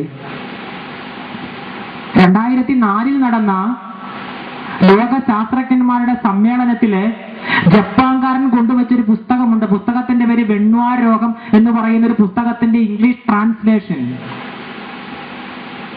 അതിനകത്താണ് പയ്യയുടെ മൂല്യം ഗ്രിഗറി കണ്ടുപിടിക്കുന്നതിന് മുമ്പ് കണ്ടുപിടിച്ചത് ഇരിങ്ങാലക്കുട സംഗമ ഗ്രാമത്തിലുള്ള ഒരു മാധവൻ നമ്പൂതിരിയായിരുന്നു എന്ന് പറഞ്ഞത്. അപ്പൊ ജനം ഞെട്ടി. 3.14 വരെ കണ്ടുപിടിക്കാൻ പറ്റുള്ളൂ പൈക്ക്, ഗ്രിഗറിക്ക് 0.9 വരെ കണ്ടുപിടിച്ചു മാധവൻ നമ്പൂതിരി. പുസ്തകം വെണ്ണുവാ രോഗം നിസാര പുസ്തകമൊന്നുമല്ല. വേണമെന്ന് വെച്ചാൽ മുള എന്നർത്ഥം, ആരോഗം എന്ന് വെച്ചാൽ മുളയ്ക്കുക, അല്ലെങ്കിൽ അതിന്റെ നാമ്പ് ഇങ്ങനെ വരുന്നത്. വെണ്ണുവാരോഗം എന്ന് പറഞ്ഞാൽ മുളയുടെ നാമ്പ് എന്നർത്ഥം. 32 സെക്കൻഡ് വീതം കഴിയുമ്പോൾ ചന്ദ്രന്റെ ചാക്രീയ ചലനം എങ്ങനെയാണെന്ന് രേഖപ്പെടുത്തിയിരിക്കുന്ന ലോകത്തിലെ ഒരേ ഒരു പുസ്തകം. ലോകശാസ്ത്രജ്ഞന്മാരാണ് ഞെട്ടിയത്. അപ്പോൾ നമ്മൾ ഇന്ന് വരെ ചെയ്തത് മോശമായി പോയല്ലോ. അതുകൊണ്ട് നമ്മൾക്ക് ഈ തിയറിക്ക് ഒരു പേര് കൊടുക്കാം, ഗ്രിഗറി മാധവ തിയറി. ജപ്പാൻകാർ അപ്പോഴും എതിർത്തു, ഭാരതത്തിലെ ശാസ്ത്രജ്ഞന്മാർ അപ്പോഴും മിണ്ടിയില്ല കേട്ടോ. അവർക്ക് എപ്പോഴും ഈ മാധവ നമ്പൂരി ആരെന്ന് മനസ്സിലായില്ല. ജപ്പാൻകാർ പറഞ്ഞു അത് മോശമാ, ഗ്രിഗറിയേക്കാൾ വലിയ കണ്ടുപിടുത്തം നടത്തിയ മാധവ നമ്പൂതിരിയാ, അതുകൊണ്ട് കൊടുക്കണം, മാധവ ഗ്രിഗറി തിയറി എന്ന് കൊടുക്കണം എന്ന് പറഞ്ഞു. ആദ്യം അദ്ദേഹത്തിന്റെ പേര് കൊടുക്കണം എന്ന് പറഞ്ഞു. 2004 ശേഷം ആ തിയറി അറിയുന്ന മാധവ ഗ്രിഗറി തിയറി എന്നാണ്. അതിനുള്ള മറ്റൊരു പുസ്തകം ഇവിടെ ചക്രവാഹിനി. അതിനെക്കുറിച്ചൊരു പഠനം കൂടുതലായി നടന്നു വരുന്നതേ ഉള്ളൂ. നമ്മുടെ തൊട്ടടുത്തുള്ള ആളുടെ കാര്യമാണ് പറഞ്ഞത്. തൃക്കണ്ണാമതിലകം എന്ന് പറയുന്ന സ്ഥലം തൃക്കുന്നപ്പുഴയ്ക്ക് 14 കിലോമീറ്റർ പടിഞ്ഞാറ് മാറി സ്ഥിതി ചെയ്തിരുന്നു എന്ന് ഭാരതീയൻ പഠിച്ചത് ജപ്പാൻകാരന്റെ പുസ്തകം നോക്കിയ. തൃക്കുന്നപ്പുഴ എന്ന് പറയുന്ന കടലിൽ 14 കിലോമീറ്റർ അപ്പുറത്ത് പണ്ട് ഏറ്റവും വലിയ ബുദ്ധവിഹാരമായ തൃക്കണ്ണാമതിലകം സ്ഥിതി ചെയ്തിരുന്നുവെന്ന് ജപ്പാൻകാരന്റെ പുസ്തകം വേണ്ടി വന്നു നമുക്ക് മനസ്സിലാക്കാൻ. അപ്പൊ പാശ്ചാത്യന് വന്നതുകൊണ്ട് ഇവിടെ ഉണ്ടായ വികസനം എന്ത്? ഇതാണ് ഭാരതീയ സംസ്കാരത്തെ കുറിച്ച് പഠിക്കുവാൻ നമ്മൾ വിമുഖത കാണിച്ചപ്പോൾ ഇതൊക്കെ പഠിക്കേണ്ടി വന്നത് പാശ്ചാത്യന്. കാരണം ഇവിടെ വന്നപ്പോൾ കുറെ സാധനങ്ങൾ ഇവിടെ ഉണ്ട് എന്ന് മനസ്സിലായി. ഇവിടുത്തെ പുരാണങ്ങളും ഇതിഹാസങ്ങളും ഉപനിഷത്തുകളും ഒക്കെ വെറും കഥകളല്ല എന്ന് മനസ്സിലായി. കഥയിലൂടെ തത്വം പഠിപ്പിക്കുവാൻ ശ്രമിച്ചവരാണ് ഭാരതീയരെന്ന് മനസ്സിലായി. ഇതൊക്കെ വളരെ മൂല്യമുള്ള വസ്തുക്കളാണെന്ന് മനസ്സിലായി. ഇപ്പോഴും നമ്മുടെ മൂല്യത്തെക്കുറിച്ച് അറിയില്ല. ക്ഷേത്രത്തിൽ വിശ്വസിക്കുന്നവരാണ് നമ്മളെല്ലാം. ഈശ്വര വിശ്വാസം വളരെ കൂടുതലാണ്, ഭക്തി വളരെ കൂടുതലാണ്. ബോധമുണ്ടോ എന്ന് സ്വയം നോക്കണം. ബോധമുണ്ടെങ്കിൽ നമ്മൾ ചെയ്യുന്ന കാര്യങ്ങളൊന്നുമല്ല ഇപ്പൊ ചെയ്യുന്നത്. ആധുനിക കാലഘട്ടത്തിൽ നോക്കിയാൽ എല്ലാ ക്ഷേത്രത്തിലും നവീകരണ കരസ് നടക്കും. നവീകരണ കരസില്ലാത്ത ക്ഷേത്രമില്ലല്ലോ. അവിടെയെല്ലാം മിക്ക ചടങ്ങാണ് താഴികക്കുട പുനഃപ്രതിഷ്ഠ. ഭൂരിഭാഗം ക്ഷേത്രങ്ങളിലും വരുന്നൊരു സംഭവമാണ്. ഞാൻ ഈ പത്രപ്രവർത്തകനായതുകൊണ്ട് ഈ ന്യൂസ് വരുമ്പോൾ പറയും, മിക്ക ക്ഷേത്രത്തിൽ താഴികക്കുട പുനഃപ്രതിഷ്ഠ. ഇതിന്റെ പഴയ താഴികക്കുട എടുത്ത് കളഞ്ഞിട്ട് പുതിയ താഴികക്കുടം വെക്കുക മിക്ക ക്ഷേത്രങ്ങളിലും. ലോകത്തിലെ ഏറ്റവും വലിയ ബിസിനസ് അവിടെ നടക്കുന്നുണ്ട്, ലോകത്തിൽ ആർക്കും അറിയത്തില്ലെങ്കിലും. ഈ താഴികക്കുടത്തിന്റെ 1 സ്ക്വയർ സെന്റിമീറ്ററിന് വിദേശ മാർക്കറ്റിൽ എന്താ വിലയെന്നറിയാവോ? 1.5 കോടി. അറിയത്തില്ല, ഞാൻ പറഞ്ഞുതരാം കൃത്യമായി. 80 വർഷം കഴിഞ്ഞ ഒരു ക്ഷേത്രത്തിന്റെ താഴികക്കുടത്തിന് വിദേശ മാർക്കറ്റിലെ 1 സ്ക്വയർ മീറ്ററിന്റെ വില 1.5 കോടി. അതിനവര് പറയുന്ന റൈസ് പുള്ളർ എന്നാണ്. റൈസ് പുള്ളർ നമ്മൾ അറിയണം. നമ്മൾ കാണിക്കുന്ന വെട്ടിത്തവും മണ്ടത്തരവും എന്തൊക്കെയാണ് അപ്പോഴേ നമ്മൾ അറിയത്തുള്ളൂ. ഞാൻ നേരിട്ട് കണ്ടവനാ, അതുകൊണ്ട് എത്ര കൃത്യമായി പറയുന്നത്. ഇതെങ്ങനെയാണ് ഇതിന്റെ ഇത് അറിയുന്നതെന്ന് ചോദിച്ചാൽ, ഈ താഴികക്കുടത്തിന്റെ പ്രത്യേകത ഇടിമിന്നൽ ഏറ്റേറ്റ് ഇത് വലിയൊരു ചാലക ശക്തിയായി മാറും. ഈ ചാലക ശക്തിയായി മാറിക്കഴിഞ്ഞ പവർ എത്രയാണെന്ന് ഇവർ റേറ്റ് നിശ്ചയിക്കുന്ന വളരെ രസമാണ്. ഈ താഴികക്കുടത്തിന്റെ ഒരു പീസ് മുറിച്ച് ഈ സ്ഥലത്ത് വെച്ചാൽ അരിമണി കൊണ്ടുപോയി ഇത്ര മീറ്റർ അകലെ വെക്കും. ഇത്ര മീറ്റർ അകലെ ഇരിക്കുന്ന അരിമണി ഈ താഴികക്കുടത്തിന്റെ ഒരു പീസ് മുറിച്ച് വെച്ച് കഴിഞ്ഞ് ഈ അരിമണി താനെ തുള്ളി വന്ന് കാന്തത്തിലേക്ക് ഇരുമ്പ് ആകർഷിക്കുന്നത് പോലെ നേരെ തുള്ളി വന്ന് വിത്തെ പറ്റും. ഈ അരിമണി എത്ര മീറ്റർ അകലെ ഇരിക്കുന്നു, എത്രത്തോളം കൊണ്ടുപോകാൻ പറ്റും, അത്രത്തോളം ഇതിന്റെ പവർ കൂടുതലാ. വിലയും അതനുസരിച്ചാണ് പോകുന്നത്.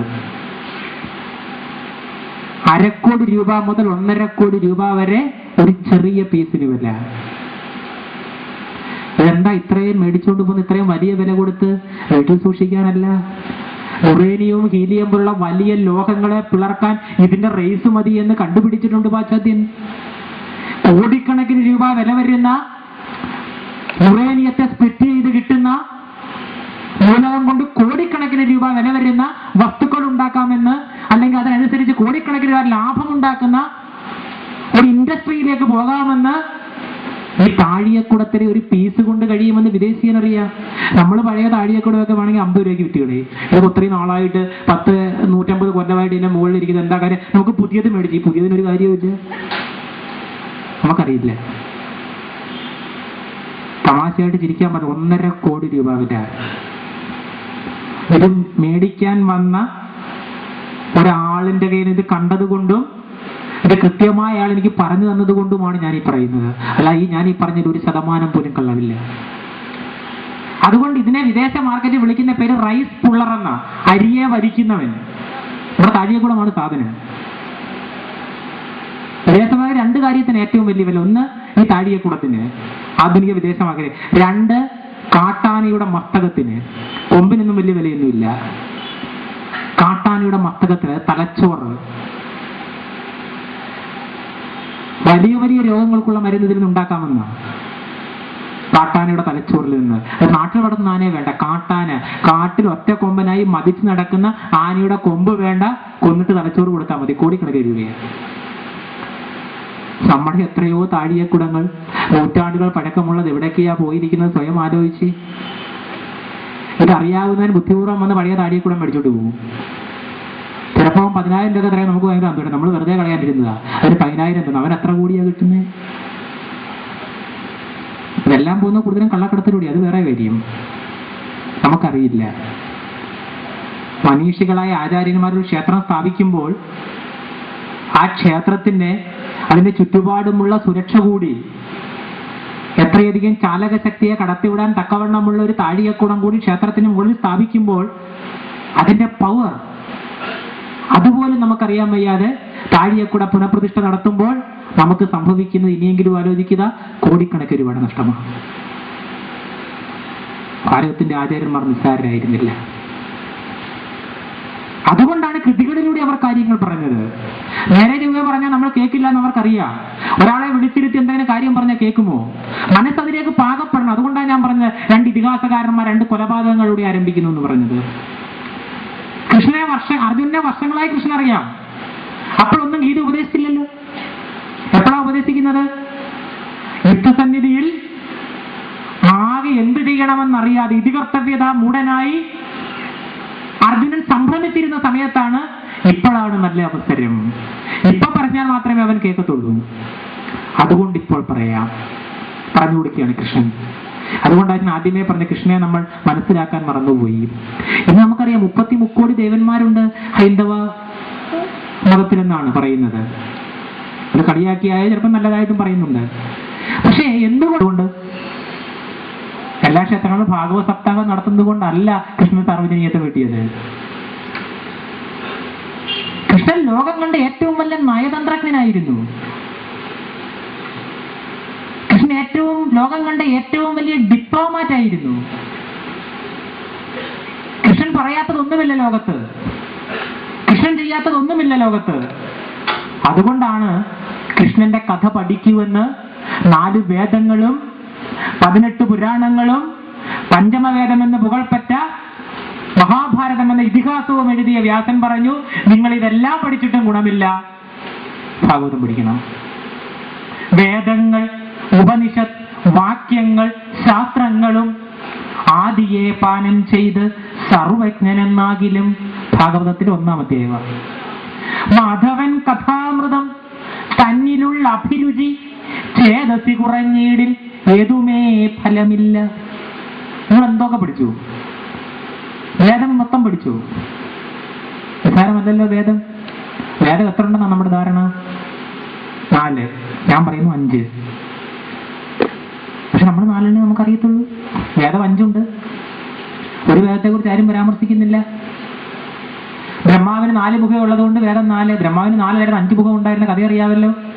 മുകളിലോട്ടൊരു മുഖം ഉണ്ടായിരുന്നു. കള്ളം പറഞ്ഞത് ശിവൻ പറിച്ചെടുത്തിരുന്ന കഥയൊക്കെ നമുക്കറിയാം. ഈ 5 മുഖത്തു നിന്നും വേദം വന്നു.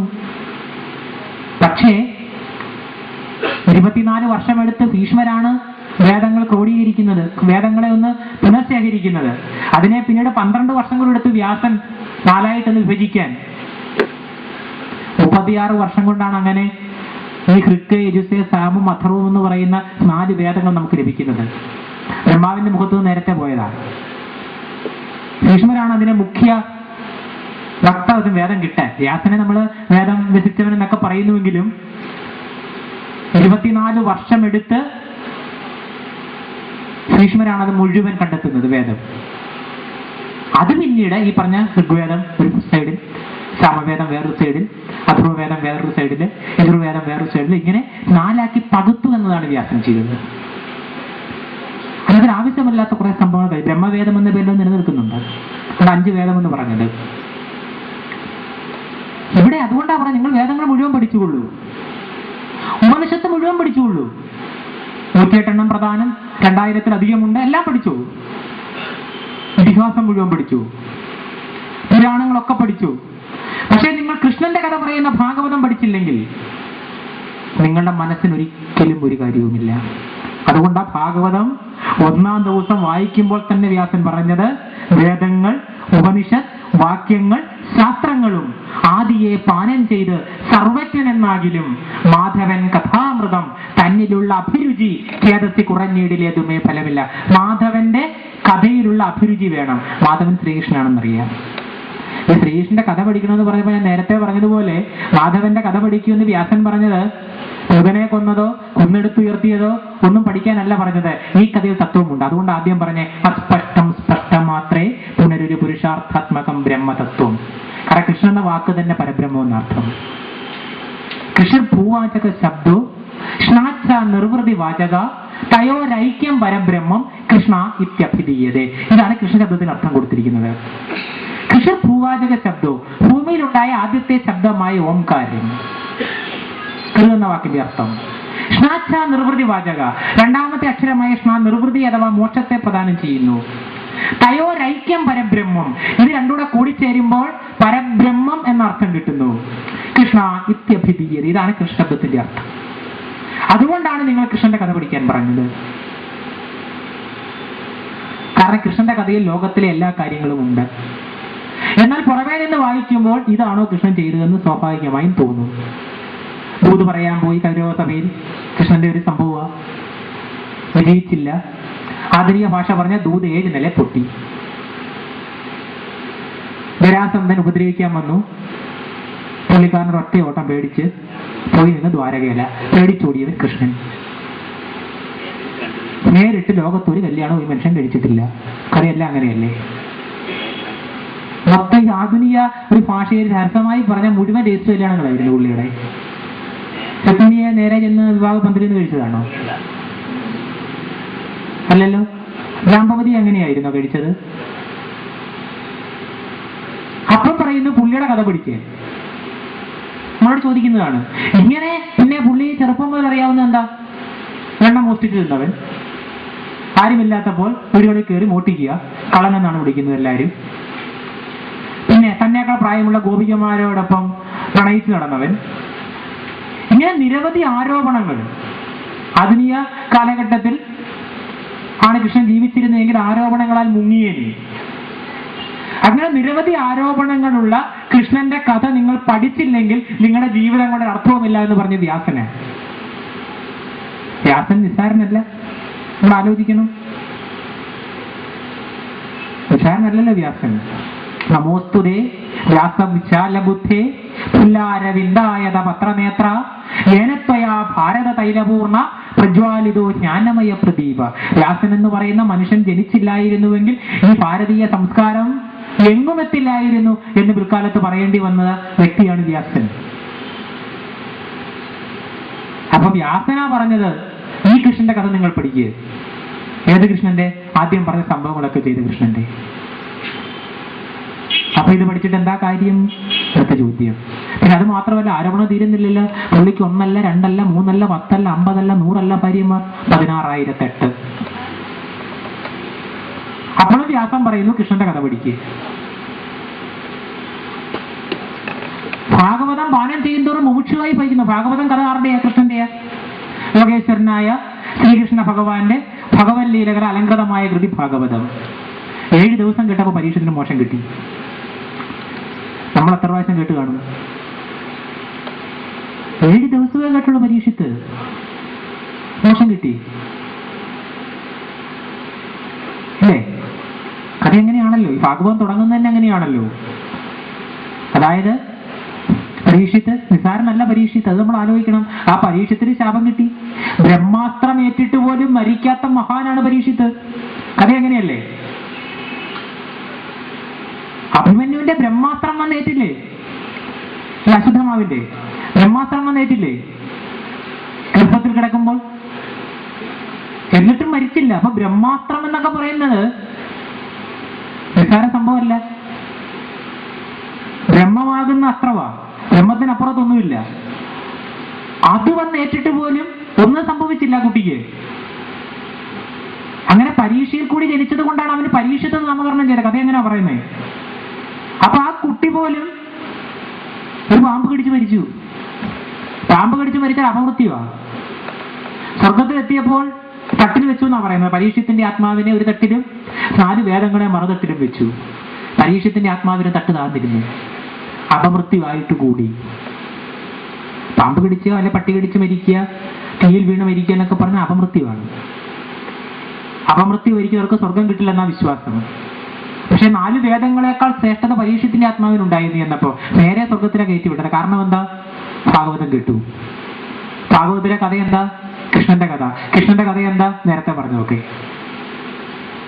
കൺഫ്യൂഷൻ ഉണ്ടാകാൻ ഇത് കൂടുതൽ വല്ലതും വേണം? വ്യാസൻ തന്നെ പറയുന്നു, ഞാൻ ഇത്രയൊക്കെ എഴുതി, അതൊന്നും നിങ്ങൾ വായിക്കണ്ട, ഇത് വായിച്ചാൽ മതി. പിന്നെയും കൺഫ്യൂഷനായി. കാരണം പരീക്ഷത്ത് നിസ്സാരനല്ല. ആ പരീക്ഷത്തിന് പോലും ഒരു സമയത്തുണ്ടായ ഒരു മനഃശാഞ്ചല്യമാ അല്ലേ?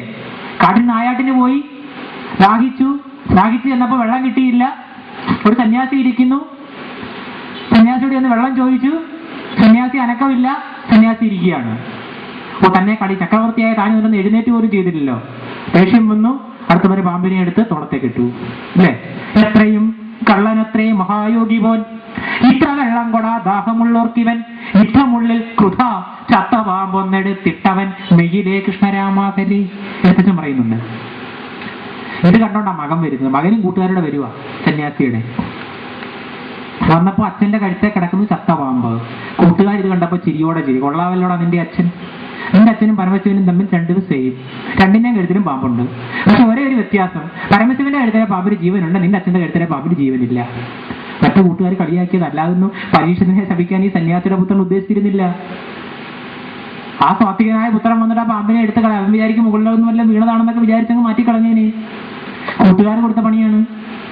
പണി കിട്ടിയത് പരീക്ഷത്തിനാണ്. നിന്റെ അച്ഛനും ശിവനും തമ്മിൽ വ്യത്യാസമില്ല. കാരണം എന്താ? ശിവന്റെ കഴുത്തിലും പാമ്പ്, നിന്റെ അച്ഛന്റെ കഴുത്തിലും പാമ്പ്.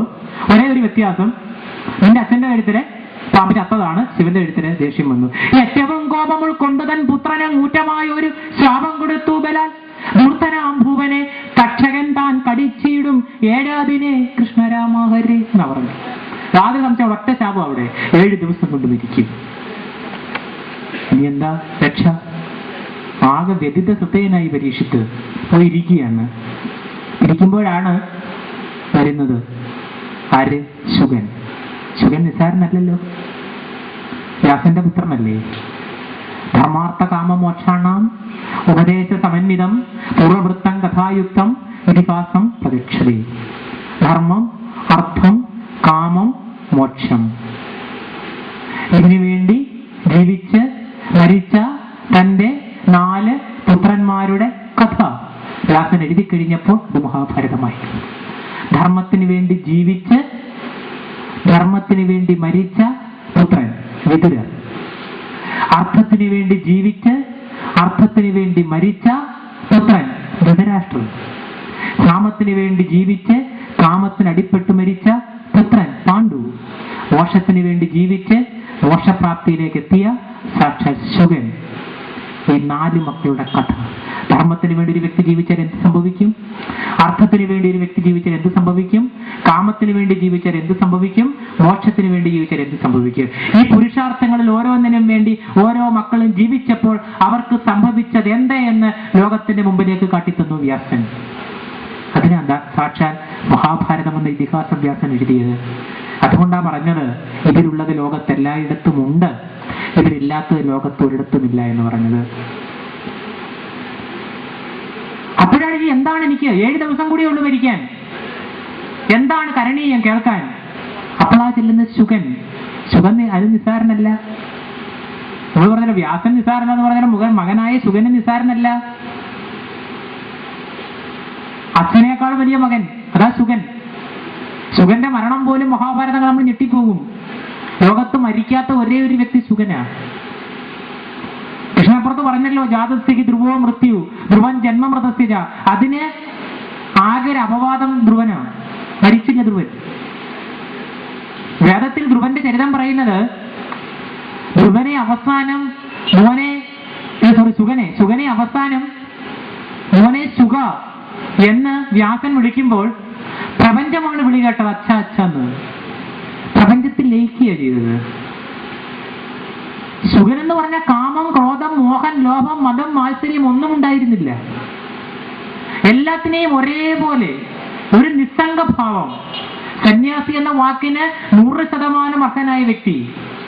നദിയിലേക്ക് കുളിക്കാൻ പോയി വ്യാസൻ. നോക്കിയപ്പോൾ കുറെ സ്ത്രീകൾ നിന്ന് കുളിക്കുന്നു. വ്യാസൻ ഇങ്ങ് പോരുന്നു. ശുഗം വന്നിട്ട് അച്ഛൻ എന്താ കുളിക്കാൻ പോയിട്ട് മടങ്ങിപ്പോരുന്നത്? അവിടെ അത്ര സ്ത്രീകൾ നിൽക്കുന്നു, എനിക്ക് ഭയങ്കര നാണം, അതുകൊണ്ട് ഞാൻ ഈ പോരുന്നത്. അച്ഛനാണോ സന്യാസി? ശിവൻ ചോദിച്ചു, അച്ഛനാണോ സന്യാസി? കാമത്തെ അടക്കാൻ കഴിയാത്ത, നാണത്തെ അടക്കാൻ കഴിയാത്ത, ലജ്ജയെ അടക്കാൻ കഴിയാത്ത അച്ഛനാണോ സന്യാസി? ഞാൻ പോയി കുളിച്ചിട്ട് വരുന്നു. അതാ പറഞ്ഞ കാമം, ക്രോധം, മോഹം, ലോഭം, മതം അച്ഛനെ പഠിപ്പിച്ച മകൻ ശുഗൻ. ആ ശുഗനാ പരീക്ഷത്തിന് പറഞ്ഞു കൊടുക്കുന്നത് ഭാഗവതം. എന്തുകൊണ്ടാണ് ഞാൻ ശുഗന്റെയും പരീക്ഷത്തിന്റെയും പറഞ്ഞതെന്ന് ചോദിച്ചാൽ, 4 സംവാദങ്ങളാണ് ഭാഗവതം. അത് പറയാനാ പറഞ്ഞത്. നമ്മൾ ഭാഗവതം ഇവിടെ വായിക്കുന്നു, ഭാഗവതം ചർച്ച ചെയ്യുന്നു, ഭാഗവതത്തെ കുറിച്ച് വീണ്ടും വീണ്ടും പറയുന്നു. നമ്മൾ അറിയേണ്ട ഒരു കാര്യം, ഭാഗവത വേദിയിൽ നമ്മൾ എത്തിയാൽ പറയേണ്ടത് ഭാഗവതത്തെ കുറിച്ചാണ്. എന്ന് പറയാൻ കാരണം, വർഷങ്ങൾക്ക് മുമ്പ് തിരുവനന്തപുരത്ത് ഗീതാ വിചാര സത്രം നടന്നു. 12 ദിവസം നീണ്ടുന്ന സത്രം, 26 ലക്ഷം രൂപ ചെലവായി. ഒത്തിരി സെമിനാറുകളും പ്രബന്ധങ്ങളും നടന്നു. പക്ഷെ വന്നവരാരും ഗീതയെക്കുറിച്ചൊന്നും പറഞ്ഞില്ല. നമ്മളങ്ങനെയാ, ഭാഗവതത്തെക്കുറിച്ച് സംസാരിക്കാൻ പോകും, ഭാഗവതത്തെക്കുറിച്ച് ഒന്നും പറയില്ല.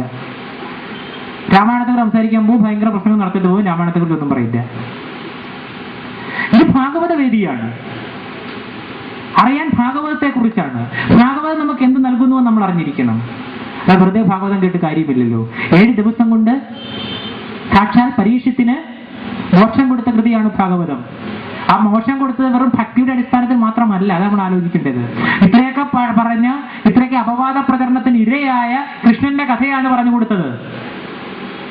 അത് കേട്ടിട്ടാണ് പരീക്ഷത്തിന് മോക്ഷം ലഭിച്ചത്. കാരണം 4 സംവാദങ്ങളേ ഉള്ളൂ ഭാഗവതത്തിൽ. ഒന്നാമത്തെ സംവാദം വ്യാസ നാരദ സംവാദമാണ്. വ്യാസൻ നിസ്സാരനല്ല, നാരദൻ നിസ്സാരനല്ല.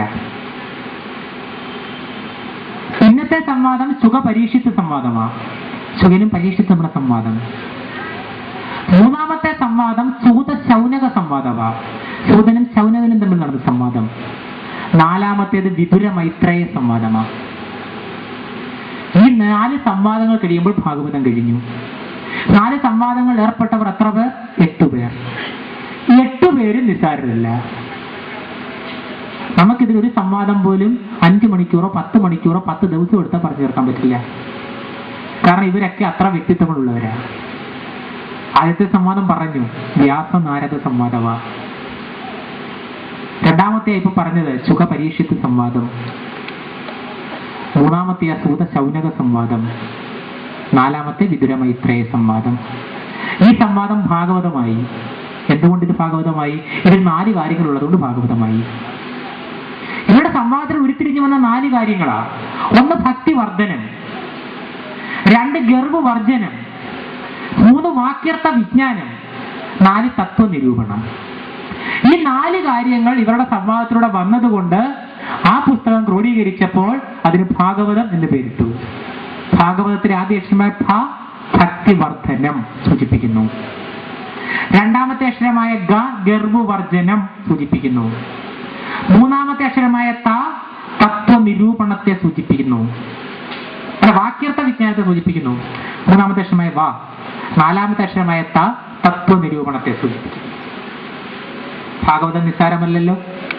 ഒരു കൃതിയിൽ തന്നെ ഭക്തിവർദ്ധനം, ഗർവവർജനം, വാക്യർത്ഥ വിജ്ഞാനം, തത്വനിരൂപണം, ഈ 4 കാര്യങ്ങളും ഒരു കൃതി തന്നെ പറഞ്ഞു തരുന്നത് കൊണ്ട് ആ കൃതിയെ പണ്ഡിതന്മാർ വിളിച്ചു ഭാഗവതം. കാരണം ഭാരതത്തിന്റെ ആചാര്യന്മാർ ഉദാത്തമായോ അനുദാത്തമായോ വൈഖരിയായോ ഒരു പദപ്രയോഗം നടത്തിയിട്ടുണ്ടെങ്കിൽ അതിനർത്ഥം വേണമെന്ന നിഷ്കർഷ അവർക്കുണ്ടായിരുന്നു.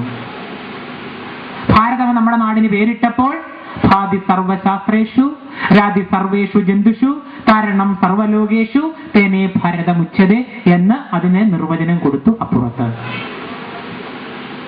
ഒരച്ഛന് ജനിച്ച മകനെ പുത്രൻ എന്ന് വിളിച്ചപ്പോൾ സുതൻ പുമാക്കിയ നരകാൽ പ്രാണം ചെയ്വു പിതാവിനെ, അതിനാൽ പുത്രൻ എന്നോതി സ്വയംഭൂ അവനെ സ്വയമെന്നർത്ഥം അപ്പുറത്ത് കൊടുത്തു. കൃഷ്ണൻ എന്ന പേരിട്ടപ്പോൾ കൃഷിർഭുവാചക ശബ്ദോ കൃഷ്ണാച്ഛ നിർവൃതിവാചക തയോരൈക്യം പരബ്രഹ്മം കൃഷ്ണായിത്യഭിധീയതേ എന്ന് കൃഷ്ണപദത്തിന് അർത്ഥം കൊടുത്തു. ഓരോന്നും എഴുതിയപ്പോൾ അർത്ഥം അപ്പുറത്ത് കൊടുത്തു. ഭാഗവതം എഴുതിയപ്പോഴും ഈ 4 കാര്യങ്ങളുള്ളത് കൊണ്ട് ഭക്തിവർദ്ധനം, ഗർവവർദ്ധനം, വാക്യർത്ഥ വിജ്ഞാനം, തത്വനിരൂപണം. ഭക്തി നമുക്കറിയാം. 6 മാസം കൊണ്ട് ധ്രുവന്, 7 ദിവസം കൊണ്ട് പരീക്ഷത്തിന്, യാമാർത്ഥം കൊണ്ട് പിങ്കളയ്ക്ക്, 1 നാഴിക കൊണ്ട് ഹടാമ്പന്, 1 നിമിഷം കൊണ്ട് അജാമിളന്. മോക്ഷം കിട്ടിയത് ഭക്തി കൊണ്ട് മാത്രമാണ്. ഭക്തിയുടെ വഴി. അഹങ്കാരം പോയത് ആർക്കൊക്കെയാ? ഹിരണ്യാക്ഷൻ, ഹിരണ്യകശിപു തുടങ്ങിയ അസുരന്മാരുടെ ഒക്കെ അഹങ്കാരത്തിന്റെ ശമനം, ഗർവവർജനം. വാക്യർത്ഥ വിജ്ഞാനം എടുത്താലോ വാക്കുകൾക്കുപരി അർത്ഥം, അർത്ഥത്തിനുപരി വിജ്ഞാനം. ഭാഗവതം മുഴുവനതാ. തത്വനിരൂപണം എടുത്താലോ രുക്മിണി സ്വയംവരം അടക്കമുള്ള കഥകൾ നമുക്ക് പറഞ്ഞിരുന്നത് തത്വനിരൂപണം എങ്ങനെയാണെന്ന്. ഓരോ കഥയും എല്ലാം പറയാൻ സമയമില്ല. 1-2 കഥ മാത്രം പറയാൻ അവസാനിപ്പിക്കാം. ഭാഗവതം 1-ാം ദിവസം പാരായണം ചെയ്യുമ്പോൾ ഉപാഖ്യാനം എന്ന് പറയുന്ന ഒരു ഭാഗമുണ്ട്. അതിനകത്ത് കഥ ഇത്രയേ ഉള്ളൂ. കാരണം ഭാഗവതം പുരാണമാണ്. നേരത്തെ പറഞ്ഞല്ലോ, ഇതിഹാസം എന്ന് ഒരു കൃതിക്ക് പേരിട്ടപ്പോൾ ധർമാർത്ഥ കാമ മോക്ഷാണ ഉപദേശ സമന്വിതം പൂർവവൃത്തം കഥായുക്തം ഇതിഹാസം പ്രജക്ഷത എന്നൊരു വയസ്സ് പറഞ്ഞു. പുരാണത്തിന് പേരിട്ടപ്പോഴും വ്യാസൻ എഴുതി പുരാണം ഇതാണ്. ഏത്? സർഗച്ച പ്രതിസർഗച്ച വംശം മന്വന്തരാണിജ വംശാനുചരിതം ചാപി പുരാണം പഞ്ചലക്ഷണം. ഈ 5 ലക്ഷണമുള്ള പുസ്തകങ്ങളാണ് പുരാണം. സർഗം, പ്രതിസർഗം, വംശം, മന്വന്തരം, വംശാനുചരിതം. ഈ 5 കാര്യങ്ങൾ പറയുന്ന പുസ്തകങ്ങൾ മാത്രമേ പുരാണങ്ങളാകൂ. ഈ 5 കാര്യങ്ങൾ ഈ പുസ്തകത്തിലുണ്ട്. അതുകൊണ്ടിത് ഭാഗവതമായി. ഈ 4 കാര്യങ്ങൾ ആധികാരികമായി പറഞ്ഞു തരുന്നു. അതുകൊണ്ട് ഈ പുസ്തകം ഭാഗവതമായി. ഇളാ ഉപാഖ്യാനം. അടുത്ത കാലം വരെ ലോകം കീറിക്കളയാൻ ആഗ്രഹിച്ചൊരു പേരാണ് ഭാഗവതത്തിലെ ഇളാ ഉപാഖ്യാനം. എന്താ ഇളാ ഉപാഖ്യാനം? വൈവസ്വത മനു. മന്വന്തരത്തെ കുറിച്ച് പറയണമല്ലോ, അതാണല്ലോ പുരാണമാവൂ. വൈവസ്വത മനു എന്ന് പറയുന്ന രാജാവ് കുട്ടികൾ ഉണ്ടാകാൻ വേണ്ടി വസിഷ്ഠനെ വിളിച്ച് പുത്രകാമേഷ്ടി യാഗം നടത്തി. സൽപുത്രൻ ജനിക്കാൻ വേണ്ടി. പുത്രകാമേഷ്ടി യാഗം പുത്രന്മാർ ജനിക്കാൻ വേണ്ടിയല്ല, ഉണ്ടാകുന്ന പുത്രൻ സൽപുത്രനാകാൻ വേണ്ടി ചെയ്യുന്ന യാഗമാണ്. നമ്മുടെ ഒരു ധാരണ പുത്രന്മാർ ജനിക്കാൻ വേണ്ടി ചെയ്യുന്ന യാഗമാണ്. പുത്രകാമേഷ്ടി യാഗം നടത്തിയ പുത്രന്മാർ ഉണ്ടായിക്കൊള്ളുമെന്ന ധാരണ ശരിയല്ല. പുത്രകാമേഷ്ടി യാഗം നടത്തിയത് കൊണ്ട് ഒരു പുത്രനും ഉണ്ടാകില്ല. ഉണ്ടാകുന്ന പുത്രന്മാരെ സൽപുത്രന്മാരാക്കി മാറ്റാനുള്ള യാഗമാണ് പുത്രകാമേഷ്ടി യാഗം. അപ്പൊ വൈവസ്വത മനു വസിഷ്ഠനെ വിളിച്ച് പുത്രകാമേഷ്ടി യാഗം നടത്തി. യഥാവിധി വൈവസ്വത മനുവിന്റെ ഭാര്യ പ്രസവിച്ചു. ഉണ്ടായ കുട്ടി പെൺകുട്ടിയായി പോയി. പെൺകുട്ടിക്ക് പേരിട്ടു ഇള. അപ്പൊ വൈവസ്വത മനു വസിഷ്ഠനോട് ചോദിച്ചു, പുത്രനുണ്ടാകാൻ യാഗം നടത്തിയിട്ട് ഉണ്ടായത് പുത്രിയാണ്. പുത്രനുണ്ടായെങ്കിൽ മാത്രമേ ഞങ്ങൾ മരിച്ചു കഴിഞ്ഞാൽ ആത്മാവ് സ്വർഗത്തിലെത്തൂ. കാരണം സനാതനധർമ്മ വിശ്വാസ പ്രകാരം പ്രചരിച്ചിരിക്കുന്ന കഥ, മാതാപിതാക്കൾ മരിച്ചു കഴിഞ്ഞാൽ പുമ്മെന്ന നരകത്തിൽ പോയി പതിക്കുമത്രേ അവരുടെ ആത്മാവ്. ഈ പുമ്മെന്ന നരകത്തിൽ നിന്ന് ബലിതർപ്പണാദി ക്രിയകളിലൂടെ മാതാപിതാക്കളുടെ ആത്മാവിനെ ത്രാണനം ചെയ്യാൻ കഴിയുന്നവൻ ആരാണോ അവനെയാണ് പുത്രൻ എന്ന് വിളിക്കുന്നത്. അതുകൊണ്ടാണ് മനുസ്മൃതി പറഞ്ഞത്, സുതൻ പുമാഖ്യ നരകാൽ ത്രാണം ചെയ്വൂ പിതാവിനെ, അതിനാൽ പുത്രൻ എന്നോതി. അപ്പൊ പുത്രൻ ഉണ്ടായെങ്കിൽ മാത്രമേ സ്വർഗത്തിലെത്തൂ. അതിനുവേണ്ടിയാണ് യാഗം നടത്തിയത്. എന്താ യാഗം വല്ലതും പിഴച്ചു? ഉണ്ടായത് പുത്രിയായി പോയല്ലോ. വസിഷ്ഠൻ തോളിൽ തട്ടിയിട്ട് പറഞ്ഞു വൈവസ്വത മനുവിന്റെ, വിഷമിക്കേണ്ട, 6 മാസം കഴിയുമ്പോൾ പുത്രി പുത്രനായിക്കോളൂ. അപ്പൊ നിങ്ങൾ ഇളൻ എന്ന് വിളിച്ചുകൊള്ളൂ. പിന്നെ 6 മാസം കഴിയുമ്പോൾ പുത്രൻ പുത്രി ആയിക്കോളും. അപ്പൊ ഇള എന്ന് വിളിച്ചുകൊള്ളൂ. പിന്നെ 6 മാസം കഴിയുമ്പോൾ പുത്രി പുത്രനായിക്കോളും. അപ്പൊ ഇളൻ എന്ന് വിളിച്ചു. അപ്പൊ ചുരുക്കി പറഞ്ഞാൽ 6 മാസം ആണായിട്ടും 6 മാസം പെണ്ണായിട്ടും ജീവിച്ചുകൊള്ളൂ. ഈ കഥ കുറച്ചു നാളിന് മുമ്പ് വരെ നമ്മൾ വായിക്കാൻ നമ്മൾ എന്താ പറയുക? ഇത് എവിടുത്തെ കഥ? എവിടെയെങ്കിലും കേട്ടിട്ടുണ്ടോ? ഒരു കുട്ടി ജനിച്ചു കഴിഞ്ഞാല് 6 മാസം പുത്രനായിട്ട് ജീവിക്കും, 6 മാസം പുത്രിയായിട്ട് ജീവിക്കും, പിന്നെ 6 മാസം പുത്രനായി ജീവിക്കും. ഇതൊക്കെ എന്ത് കെട്ടുകഥ! ജടയുടെ സംസ്കാര പനയോല കെട്ടൊക്കെ പൊടികെട്ടി പുഴുകുത്തി ചിതലുമുറ്റി ചികയുന്നോ ചിരിവരും ചിതലിനിയുമുണ്ടെന്നോ ചിതയിലേക്ക് അവയെടുത്തെറിയൂ വേഗം. അടക്കാക്ഷേപിച്ചു കളഞ്ഞു. ലോകത്ത് ഇമ്പോസിബിൾ, അസംഭവ്യമായ കാര്യങ്ങൾ ഇതൊക്കെ എഴുതി വെച്ച് മനുഷ്യനെ തെറ്റിദ്ധരിപ്പിക്കുന്ന കുറെ ഇതിഹാസം പുരാണം. 6 മാസം കഴിയുമ്പോൾ ഒരുത്തൻ പുത്രനാവും, 6 മാസം കഴിയുമ്പോൾ ഒരുത്തൻ പുത്രിയാവും. ആദ്യം ഇളയെന്ന് വിളിക്ക്, പുത്രിയാകുമ്പോൾ പുത്രനാവുമ്പോൾ ഇളനെന്ന് വിളിക്ക്. ഇതെന്ത് കഥ? കാലം ഒത്തിരി മാറിയില്ലേ? പുത്രൻ പുത്രിയാകുമോ? ആരും എന്താ മിണ്ടാത്തതൊന്നും? പുത്രൻ പുത്രിയാകുമോ? പുത്രി പുത്രനാകുമോ? നമ്മൾ ഇരിക്കുന്ന ഇരിഞ്ഞാലക്കുടയാ. സ്ഥലമൊന്നും ഞാൻ പറയുന്നില്ല, കഥ അറിയാവുന്ന പലരും ഇവിടെ ഇരിക്കുന്നുണ്ടാവും, ഞാൻ പറയുന്നില്ല. ഇവിടുന്ന് 1 കിലോമീറ്റർ പോലും അകലമില്ലാത്ത ഒരു സ്ഥലം, 1 കിലോമീറ്റർ പോലും ഇവിടുന്ന് അകലമില്ല. ആ സ്ഥലത്ത് 23 വയസ്സ് വരെ പെൺകുട്ടിയായി ജീവിച്ച ഒരാള് 24ാമത്തെ വയസ്സിൽ ആൺകുട്ടിയായി. അവരുടെ ആ ആൺകുട്ടി അതിന്റെ കൂടെ ജോലി ചെയ്തുകൊണ്ടിരുന്നൊരു പെൺകുട്ടിയെ കല്യാണം കഴിച്ചു. 1 വർഷമായില്ല കല്യാണം കഴിഞ്ഞിട്ട്. ഇവിടുന്ന് 1 കിലോമീറ്റർ പോലും അകലമില്ല സ്ഥലം. ഇവിടുത്തിരിക്കുന്ന പലർക്കും സംഭവം അറിയാതിരിക്കാം, അതുകൊണ്ട് കൂടുതൽ പറയുന്നില്ല. 23 വയസ്സ് വരെ പെൺകുട്ടിയായിരുന്നു, 24ാമത്തെ വയസ്സിൽ ആൺകുട്ടിയായി. ആ കല്യാണത്തിൽ പങ്കെടുത്തവനാ ഞാൻ. അപ്പൊ പെൺകുട്ടിയുടെ വീട്ടുകാർ കല്യാണം കഴിഞ്ഞ് വീട്ടിൽ വന്നപ്പോ ചോദിച്ചു, ഈ ചെറുക്കൻ ഒരു പെങ്ങളുണ്ടായിരുന്നല്ലോ, അത് എന്ത് ചെയ്ത് ചോദിച്ചു. അവർ അത് കുറെ നാൾ മുമ്പ് വീട് വിട്ട് ഇറങ്ങിപ്പോയത് അറിയില്ല എന്ന് പറഞ്ഞു വീട്ടുകാര്. 23 വയസ്സ് വരെ പെൺകുട്ടിയായി ജീവിച്ച കക്ഷി 24ാമത്തെ വയസ്സ് വരെ. ആ കക്ഷിയെ ഞാൻ ഈയിടെ കണ്ടു. ഉടുപ്പൊന്ന് വിടാതെ നിന്ന് കളയ്ക്കുന്ന ഒരു അയ്യത്ത് സ്ഥലത്ത്. ആണ് എന്ന് അല്ലെന്ന് ആരും പറയില്ല. 23 വയസ്സ് പെൺകുട്ടിയായി ജീവിച്ചതാ. നമ്മൾ ഇളവുപാഖ്യാനത്തെ തെറ്റിദ്ധരിച്ചിരുന്നു. 94 ആലപ്പുഴ ജില്ലയിലെ ഒരു വീട്ടിൽ 4 പെൺമക്കൾ. ഏറ്റവും ഇളയ കുട്ടിയുടെ പേര് ഷൈനിമോൾ. ഈ കുട്ടി ഒരു സുപ്രഭാതത്തിൽ ചില പുരുഷ ലക്ഷണങ്ങൾ കാണിക്കാൻ തുടങ്ങി. 12 വയസ്സെത്തിയപ്പോൾ എറണാകുളത്തെ ഒരു ഹോസ്പിറ്റലിൽ കൊണ്ടുപോയി മാതാപിതാക്കൾ. കുറെ വിശദമായ പരിശോധന നടത്തിയിട്ട് ഡോക്ടർ വന്ന് കുട്ടിയോട്, രക്ഷകർത്താക്കളോട് ചോദിച്ചു, നിങ്ങൾക്ക് ആണിനെ വേണോ പെണ്ണിനെ വേണോ? രക്ഷകർത്താക്കൾ ഒന്ന് ഞെട്ടി. ഷൈനിമോൾ എന്ന് പറഞ്ഞ പെൺകുട്ടിയെ ആശുപത്രിയിൽ ചികിത്സയ്ക്ക് കൊണ്ടുപോയിട്ട് തിരിച്ചു വന്ന് രക്ഷകർത്താക്കളോട് ഡോക്ടർ ചോദിച്ചു, നിങ്ങൾക്ക് ആൺകുട്ടി വേണോ പെൺകുട്ടി വേണോ? അപ്പൊ ബാക്കി 3 പെൺകുട്ടികളാണല്ലോ മൂത്തത്, അതുകൊണ്ട് ഇളയത് ആൺകുട്ടി ആയിക്കോട്ടെ. അപ്പൊ രക്ഷകർത്താക്കൾ ഡോക്ടറോട് പറഞ്ഞു, ആൺകുട്ടിയെ കിട്ടിയാൽ നല്ലതായിരുന്നു. 4 മണിക്കൂർ നീണ്ടുനിന്ന ശസ്ത്രക്രിയ.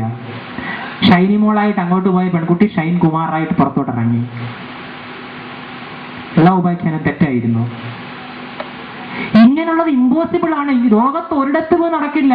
എന്നിട്ടാ പറഞ്ഞ ഇതിഹാസ ഗ്രന്ഥങ്ങൾ ചിതലരിച്ചിടട്ടെ, ഇനിയും പുനർജനി വേണ്ടെന്ന പോലവേ.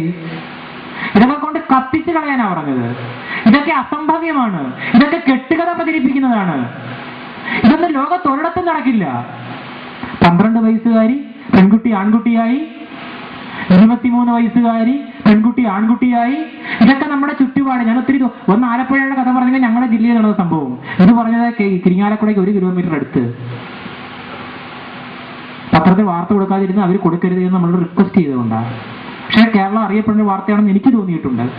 കാരണം എന്തിനാന്ന് ചോദിച്ചാൽ അവരെ കളിയാക്കാനോ സമൂഹത്തിൽ അപഹാസ്യപ്പെടുത്താനോ അല്ല. ഇതൊന്നും ഇമ്പോസിബിൾ അല്ല. ഭാരതത്തിന്റെ സനാതന ധർമ്മശാസ്ത്രം മുമ്പോട്ട് വെച്ചത് ഒന്നും ഇമ്പോസിബിൾ അല്ല. ഒത്തിരിയൊന്നും പോകണ്ട. 2010 നവംബർ 23-ാം തീയതി പത്രം, ഏതെങ്കിലും ഒരു പത്രം, മാതൃഭൂമിയാകട്ടെ, മനോരമയാകട്ടെ, കേരള കൗമുദി ആകട്ടെ, ഇന്ത്യൻ എക്സ്പ്രസ് ആകട്ടെ, ഹിന്ദു ആകട്ടെ, ഏതെങ്കിലും ഒരു പത്രം നിങ്ങളിലുണ്ടെങ്കിൽ, ഒത്തിരി പുറത്തൊക്കെ 5-6 മാസം മുന്നോട്ട് പോയാൽ പോരെ. ഒരു പത്രം എടുത്താൽ അതിന്റെ 1-ാമത്തെ പേജിലെ വാർത്ത ഇംഗ്ലണ്ടുകാരൻ കണ്ടുപിടിച്ച റോജർ എന്ന് പറയുന്ന വിമാനത്തെ കുറിച്ച്. 1-ാം പേജിലെ വാർത്ത. ആ വിമാനത്തിന്റെ പ്രത്യേകത എന്താ? അതിന് പറക്കാൻ ഇന്ധനം വേണ്ട. അതിനകത്തിൽ എത്ര പേർക്ക് ഇരിക്കാം? ഇപ്പൊ പൈലറ്റിന് മാത്രം ഇരിക്കാം. ഇതെങ്ങനെയാ പറക്കുന്നത്? പൈലറ്റ് ഇത് പറക്കട്ടെ എന്ന് മനസ്സിൽ വിചാരിച്ചാൽ പറക്കും. ഇത് എത്ര നേരം വേണമെങ്കിലും പറന്നോട്ടെ എന്ന് പൈലറ്റ്